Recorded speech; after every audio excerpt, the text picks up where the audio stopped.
September 27 నుంచి కాన్పూర్ వేదికగా Bangladesh team India మధ్య రెండవ టెస్టు మ్యాచ్ జరగనుంది. ఈ టెస్టు మ్యాచ్ లో కూడా గెలిచి ఈ సిరీస్ ను క్లీన్ స్వీప్ చేయాలని టీమిండియా భావిస్తోంది. కాన్పూర్ పిచ్ స్పిన్నర్లకు అనుకూలించే అవకాశం ఉంది. ఈ నేపథ్యంలో టీమిండియాలో కీలక మార్పు చోటు చేసుకోనుంది.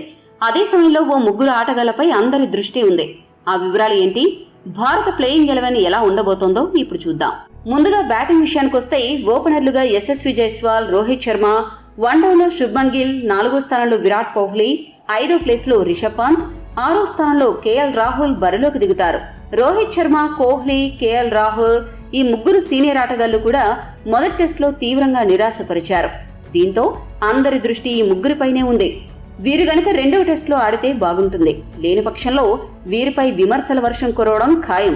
ఇక బౌలింగ్ విషయానికి వస్తే స్పిన్ ఆల్రౌండర్లు అశ్విన్, జడేజా జట్టులో కొనసాగుతారు. అదే సమయంలో కాన్పూర్ పిచ్ స్పిన్నర్లకు స్వర్గధామం కాబట్టి కుల్దీప్ యాదవ్ లేదా అక్షర్ పటేల్లో ఒకరు జట్టులోకి వచ్చే అవకాశం ఉంది. అయితే కుల్దీప్ కే తుది జట్టులో చోటు దక్కనున్నట్లు సమాచారం. ఈ నేపథ్యంలో అశ్విన్, జడేజా, కుల్దీప్ స్పిన్ త్రయం దెబ్బకు బంగ్లాకు చుక్కలు తప్పవు అని విశ్లేషకులు భావిస్తున్నారు. ఫాస్ట్ బౌలర్ల విభాగంలో బుమ్రా యథావిధిగా కొనసాగుతున్నప్పటికీ కుల్దీప్ లేదా అక్షర్ రాక కారణంగా ఆకాష్ దీప్, సిరాజ్లలో ఒకరు జట్టు నుండి తప్పుకోనున్నారు. ప్రస్తుతం ఉన్న పరిస్థితుల్లో సిరాజ్ని పక్కన పెట్టడం మంచిది. స్పిన్ బౌలింగ్ విభాగంలో అక్షర్ పటేల్, కుల్దీప్ యాదవ్లలో ఎవరిని జట్టులోకి తీసుకోవాలి?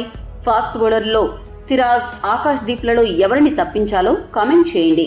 మరిన్ని స్పోర్ట్స్ అప్డేట్స్ కోసం మా ఛానల్ను సబ్స్క్రైబ్ చేసుకోండి.